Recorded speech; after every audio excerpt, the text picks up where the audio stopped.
আসসালামু আলাইকুম, hello guys, আপনারা সবাই কেমন আছেন? আমার ইউটিউব চ্যানেল, আমার ফেসবুক পেজে আসার জন্য সবাইকে স্বাগতম। সবাই আমার ভিডিওগুলো দেখবেন, বেশি বেশি করে সাপোর্ট করবেন এবং সাপোর্ট নেবেন। তাহলে আমিও এগিয়ে যাব, আপনারাও এগিয়ে যাবেন। আজকে সেই সুনামধন্য সিরাজগঞ্জ চুল্লাপাড়া চলনবিল হাওর অঞ্চলের উধুনিয়া পরিত্যক্ত অঞ্চলের রাস্তা তো সুন্দর হয়েছে, চারিদিক দিয়ে এখন অপরূপ সৌন্দর্য। প্রতিদিন হাজার হাজার লোক এখানে ঘুরতে আসেন এবং সময় কাটিয়ে যান। দেখেন অপরূপ রাস্তা, চারিদিক দিয়ে শুধু সৌন্দর্য সৌন্দর্য সৌন্দর্য। সুন্দর এই রাস্তা হওয়াতে তিনটা কফি হাউস এবং একটা শিশু পার্ক এখানে গড়ে উঠেছে। কর্মসংস্থানের অনেক হয়েছে এখানে। তো আসলে নতুন রাস্তা, নতুন জায়গা, অপরূপ সৌন্দর্য। তো দেখেন অনেক লোকজন এখানে প্রতিদিন ভিড় করে। বর্ষার সিজনে প্রতিদিন আরও বেশি বেশি লোকজন হয় এখানে সময় কাটানোর জন্য। বলতে গেলে এটা মিনি কক্সবাজার নামে পরিচিত।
অপরূপ রাস্তা, আমার চারিদিক দিয়ে বাঁকা রাস্তা। তো আমিও যাচ্ছি নানার বাসা থেকে আমাদের নিজেদের বাসায়। তো দেখেন রাস্তার সম্পূর্ণ ভিডিও।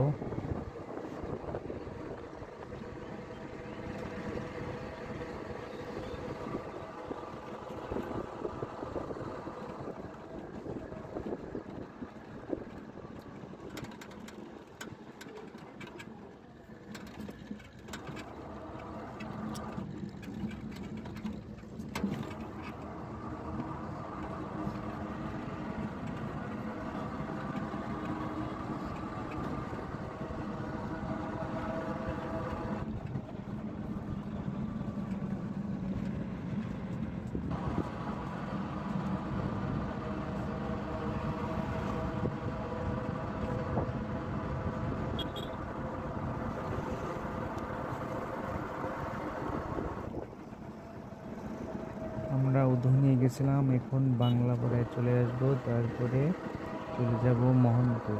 তো আমি শর্ট করে কথা বলার ট্রাই করতেছি। কন্টেন্ট ক্রিয়েটর নতুন, এজন্য কথা বলতে গেলে হিমশিম খেয়ে যাই। সবাই ভিডিওগুলো দেখবেন, বেশি বেশি করে শেয়ার করবেন।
ইতিমধ্যে আমরা টুংরাকান্দি বাজারে চলে আসলাম। তো এটাই হচ্ছে টুংরাকান্দি বাজারকে বাংলা বাজার বলে, এক একজন এক এক রকম আঞ্চলিক ভাষায় বলে। তো জায়গাটাও সুন্দর, সুন্দর বলতে তা না, কয়েকটা দোকান ছাড়া আর কিছুই নয়। তো এখন চলে যাবো বড় পাঙ্গাসি। তো দেখতে থাকেন আমার ভিডিওতে, লেটস গো।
আমরা যাচ্ছি অটো ভাড়া করে। তো এখন বড় পাঙ্গাসি চলে আসলাম। তো পাঙ্গাসি বাজারে আমরা চলে আসলাম। দেখেন বাজারটা আছে মোটামুটি অনেক ভালোই, নতুন বাজার। হয়তো আরও অনেক দিন পরে বাজারটা ভরে যাবে, আরও দোকানপাট হবে, লোকজন হচ্ছে, জনসংখ্যা হচ্ছে বাংলাদেশে, এই জায়গাগুলো একসময় ভরেই যাবে। তো এখন আবার যাচ্ছি। তো আমাদের সাথে থাকেন ভিডিওতে।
মোহনপুরের উদ্দেশ্য রওনা। অলরেডি আমরা মোহনপুর দিকে চলে আসছি, আর অল্প কিছুক্ষণ দেরি হবে, তারপরে আমরা মোহনপুর চলে আসবো এবং সুন্দর ভিডিও তুলে ধরতেছি। তো বেশি বেশি করে শেয়ার করবেন, তাহলে আরও সুন্দর সুন্দর ভিডিও কন্টিনিউ উপহার দেব। আর আপনারা ভিডিও যত দেখবেন তত বেশি ভিডিও আমি দিতে আগ্রহ প্রকাশ করব, কারণ আপনারা যত দেখবেন ভিডিও, আমি নিজে ইচ্ছায় আরও সুন্দর সুন্দর ভিডিও আপনাদের দেব। তো এখন আমরা মোহনপুর ব্রিজে চলে আসব। তো অলরেডি আমরা ব্রিজে উঠে যাচ্ছি। তো মাঝে একটা ছোট শিশু প্রবলেম হয়েছিল, অসুস্থ হয়েছিল। তো ওনার ফ্যামিলি নিয়ে ওনাদের হসপিটালে যাচ্ছে। তো আমরা আমাদের মতো যাচ্ছি। এখন মোহনপুর অলরেডি চলে আসলাম। পীরমণি পার হয়ে এখন মোহনপুর চলে আসলাম। তো আর হয়তো অল্প সময়ের মধ্যে আমাদের গন্তব্য জায়গায় পৌঁছাবো। তো দেখেন, আমি ওই ভিডিওটা নিতে চাচ্ছি না, তার মাঝেও ক্যামেরাটা বারবার উঠে আসতেছে। সবাই ভিডিওটা দেখবেন, বেশি বেশি করে শেয়ার করবেন। আমরা ইতিমধ্যে মোহনপুর বাজার পৌঁছে গেছি। তো আমাদের আজকে ভ্রমণ ছিল উধুনিয়া থেকে মোহনপুর। তো অলরেডি আমরা মোহনপুর চলে এসেছি। আসসালামু আলাইকুম, সবাই ভিডিও দেখবেন।